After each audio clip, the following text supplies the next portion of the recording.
काम करो ऐसे कि पहचान बन जाए, हर कदम चलो ऐसे कि निशान बन जाए।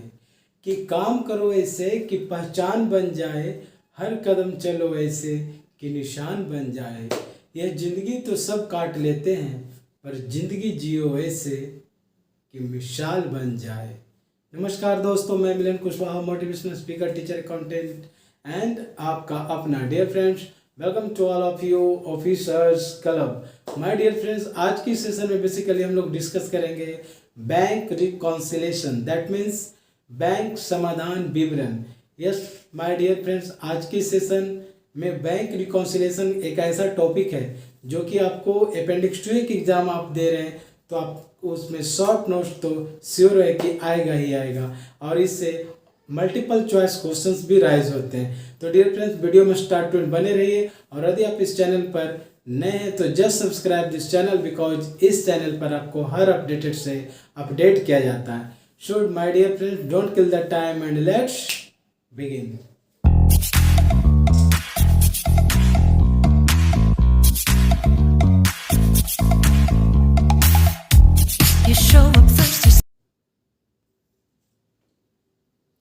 तो डियर फ्रेंड्स, जैसा कि आप लोग हेडिंग देख रहे हैं, बैंक समाधान विवरण से आप क्या समझते हैं और इसकी क्या क्या विशेषताएं हैं उसे लिखिए। शॉर्ट नोट्स में क्वेश्चन आता है।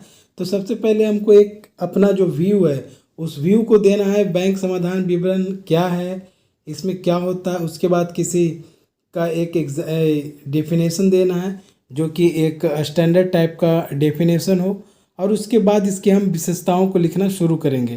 तो सबसे पहले हम लोग समझते हैं कि एक्चुअली में बैंक समाधान विवरण है क्या। बैंक समाधान विवरण बेसिकली एक विवरण है, एक स्टेटमेंट है जो मुख्यतः पासबुक के शेष को रोकड़ बही के बैंक शेष से मिलान करने के लिए बनाया जाता है। यही है बैंक समाधान विवरण। एक्चुअली में बैंक समाधान मीन्स क्या, यदि कोई प्रॉब्लम है तो उसका समाधान निकालना। एक्चुअली में बैंक में हम लोग जब अकाउंट अपना खुलवाते हैं तो एक बैंक पासबुक देती है जिसमें सारा चीज़ का विवरण रहता है, कैशबुक रहता है। तो उसका मिलान यानी जो भी हम डिपॉजिट कर रहे हैं, विड्रॉल कर रहे हैं, उन सारी बातों का लेखा जोखा उसके अंतर्गत किया जाता है। तो बैंक समाधान विवरण क्या है कि एक ऐसा विवरण है जो मुख्यतः पासबुक के शेष को रोकड़ बही यानी कैशबुक के बैंक शेष से मिलान करने के लिए बनाया जाता है, बैंक समाधान विवरण। आगे देखते हैं कि बैंक समाधान विवरण को यदि हम एज पर पाटिल बात करें कि पाटिल महोदय ने बैंक रिकॉन्सिलेशन के बारे में क्या बोले, तो एज पर पाटिल बात करें तो ये bank reconciliation statement is a statement. देखिए यहाँ पर भी बात वही आ रहा है कि बैंक रिकॉन्सिलेशन जो स्टेटमेंट है वो क्या है, एक तरह का स्टेटमेंट है जो कि prepared mainly to reconcile the difference between the bank balance shown by cashbook and bank passbook. यानी बैंक रिकॉन्सिलेशन क्या है, पाटिल की बात करें तो ये bank reconciliation statement is a statement prepared mainly to reconcile the difference between the bank balance shown by cashbook and bank passbook. ठीक है, तो आई थिंक आपको डिफिनेशन समझ में आ गया होगा कि बैंक रिकॉन्सिलेशन बेसिकली क्या होता है। तो बैंक समाधान विवरण वह विवरण है जो मुख्यतः पासबुक के शेष को रोकड़ बही के शेष से मिलान करने के लिए बनाया जाता है। ठीक है, अब जब हम इसका एक डिफिनेशन दे दिए और अपना व्यू दे दिए तो अब इसके हम विशेषताओं को लिखना शुरू करेंगे। तो फिर एक हेडिंग क्या बनाएंगे कि बैंक समाधान विवरण की मुख्य विशेषताएं निम्नलिखित है। अब निम्नलिखित है तो उसको पॉइंट वाइज यदि हम करके लिखेंगे like this, point 1, point 2, point 3, इस तरह से यदि हम पॉइंट वाइज करके लिखेंगे तो मुझे मतलब हमें ज़्यादा मार्क्स उसमें आने की संभावना रहेगी। ठीक है, तो हम लोग देखते हैं कि बैंक समाधान विवरण की मुख्य विशेषता क्या है। तो इसकी सबसे जो मुख्य विशेषता है उसके पहले लिखना यदि हमको एक पॉइंट हो तो क्या लिखेंगे कि बैंक समाधान विवरण रोकड़ बही शेष एवं पासबुक शेष के मिलान हेतु तैयार किया जाता है। डेफिनेशन से ही हम एक पॉइंट यहाँ ले लिए कि बैंक समाधान विवरण एक्चुअली में क्या है कि रोकड़ बही शेष एवं पासबुक शेष के मिलान हेतु तैयार किया जाता है। ये हमारा फर्स्ट पॉइंट हो गया। सेकेंड पॉइंट की बात करें तो बैंक समाधान विवरण ग्राहक द्वारा यानी कस्टमर द्वारा तैयार किया जाता है, न कि बैंक के द्वारा। This is very important point कि एक्चुअली में बैंक समाधान विवरण है उसको प्रिपेयर कौन करता है, बैंक या फिर कस्टमर। तो इस ये मल्टीपल चॉइस क्वेश्चन में पूछे जाते हैं क्वेश्चन कि बैंक रिकॉन्सिलेशन स्टेटमेंट जो है इज प्रिपेयर्ड बाय बैंक और कस्टमर। तो इसका जो राइट आंसर होता है वो होता है कस्टमर। कस्टमर के द्वारा ही बैंक रिकॉन्सिलेशन प्रिपेयर किया जाता है, न कि बाय बैंक।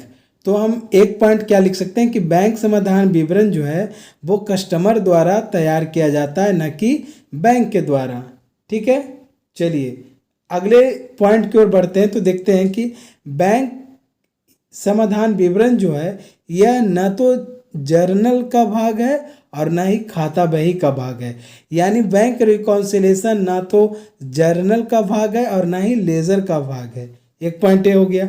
दूसरा भाग, क्यों जर्नल का भाग नहीं है और ये लेजर का भी भाग नहीं, क्यों? क्योंकि ये कस्टमर के द्वारा तैयार किया जाता है, इसलिए ना तो ये जर्नल का भाग है और ना ही ये लेजर का भाग है। दूसरा पॉइंट जो हम देख सकते हैं कि बैंक समाधान विवरण बनाने का उद्देश्य सिर्फ शेषों का मिलान करना ही नहीं है, अपितु त्रुटियों या भूलों के कारणों का पता लगाना भी है। एक्चुअली में बैंक रिकॉन्सिलेशन कब तैयार किया जाता है? तो ऐसा नहीं है कि पासबुक के शेष को और बैंक शेष के मिलान हेतु सिर्फ ही तैयार किया जाता है, बल्कि उसके अंतर्गत क्या क्या त्रुटि है, क्या क्या फॉल्ट हुआ, उन सारी बातों का कारणों का पता लगाना भी बैंक रिकॉन्सिलेशन बनाने का एक मुख्य उद्देश्य है। ओके, चलिए आगे बढ़ते हैं कि बैंक समाधान विवरण सामान्यतः महीने के अंत में या 3 महीने के अंत में तैयार किया जाता है। अगेन इम्पॉर्टेंट पॉइंट्स कि बैंक रिकॉन्सिलेशन जो है क्या वो 6 महीने पर तैयार किया जाता है या फिर 2 महीने पर तैयार किया जाता है या फिर पर मंथ तैयार किया जाता है या फिर ईयरली तैयार किया जाता है। तो ऐसा नहीं है। बैंक समाधान विवरण जो है, बैंक रिकॉन्सिलेशन स्टेटमेंट जो है वो सामान्यतः महीने के अंत में सामान्यतः या फिर 3 महीने के अंत में तैयार किया जाता है। वेरी इंपॉर्टेंट, 3 महीने के अंत में या फिर महीने के अंत में तैयार किया जाता है। ठीक है, चलिए नेक्स्ट पॉइंट की ओर बढ़ते हैं कि बैंक समाधान विवरण दोहरा लेखा प्रणाली का अंग नहीं है, यह सिर्फ रोकड़ शेष को सिद्ध करने की एक विधि है। यानी जो हम लोग डबल एंट्री सिस्टम जो हम लोग और सिंगल एंट्री सिस्टम जो हम लोग इसके पहले सेशन में डिस्कस किए थे, एक्चुअली में उसी के बारे में बोल रहा है कि bank reconciliation is not the part of double entry system. Bank समाधान विवरण दोहरी लेखा प्रणाली का भाग नहीं है। तो ये क्या है भाई? तो यह सिर्फ रोकड़ शेष को, है ना, यानी कैश शेष को सिद्ध करने की एक विधि है। सिद्ध करने मीन्स व्हाट? मतलब उसमें जो भी डाटा मेंशन किया गया है उसे पासबुक से मिलान कर ये दिखाया जाता है कि जो भी पासबुक में जो मेंशन है वही कैश बुक भी मेंशन है, इसलिए बैंक रिकॉन्सिलेशन तैयार किया जाता है। तो यदि हम ओवरऑल एक बात करें कि बैंक रिकॉन्सिलेशन क्या है, तो बैंक रिकॉन्सिलेशन एक स्टेटमेंट है जो कि कस्टमर के द्वारा तैयार किया जाता है, न कि बाय बैंक के द्वारा नहीं। और इसमें ये जो है प्रायः महीने के अंत में या फिर 3 महीने के अंत में तैयार किया जाता है। उसके बाद हम लिख सकते हैं कि दोहरा लेखा प्रणाली का यह भाग नहीं है।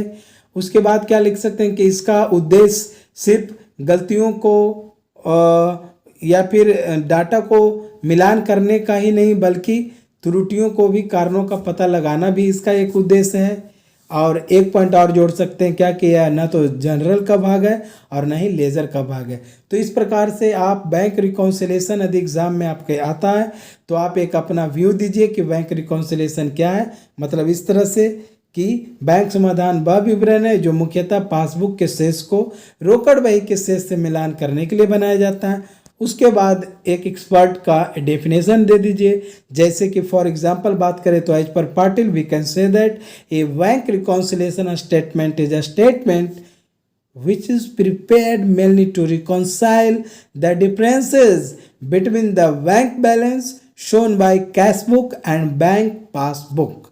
ठीक है, उसके बाद हम जो इसका टेल जो जोड़ा था कि बैंक समाधान विवरण के मुख्य विशेषताएं क्या क्या है, तो फिर हम हेडिंग बनाकर लिख सकते हैं कि बैंक समाधान विवरण की मुख्य विशेषताएं इस प्रकार से है, या बैंक समाधान विवरण की मुख्य विशेषताएं निम्नलिखित है, और पॉइंट वाइज करके हम लिखेंगे तो ज़्यादा मार्क्स आने की संभावना बनती है। तो आप इस प्रकार से 4-5 पॉइंट लिख दीजिएगा और एक डेफिनेशन लिख दीजिएगा, बस आपका बैंक रिकॉन्सिलेशन कंप्लीट। तो डियर फ्रेंड्स, आई थिंक आज का आपको वीडियो अच्छा लगा होगा, इन्फॉर्मेटिव वीडियो है, आपको पसंद आया होगा। यदि अच्छा लगा हो तो एक लाइक ज़रूर कीजिएगा और इसे अपने फ्रेंड सर्किल में शेयर जरूर कीजिएगा। इसलिए नहीं कि मैं आपको कह रहा हूँ, बल्कि इसलिए कि जो भी आपके फ्रेंड जो नीडी हैं, जिनको ज़रूरत है कि how to pass appendix 2 examinations, तो उन्हें ये जो कंटेंट है उन तक फॉरवर्ड जरूर कीजिए, ताकि आपके मदद से वो भी अपेंडिक्स 2 एग्ज़ाम को फर्स्ट अटैम्प्ट में क्लियर कर सकें। तो डियर फ्रेंड्स, मिलते हैं नेक्स्ट वीडियो में ऐसे ही इंफॉर्मेटिव एंड इम्प्रेसिव वीडियो के साथ। Till then, bye bye, see you, love you all.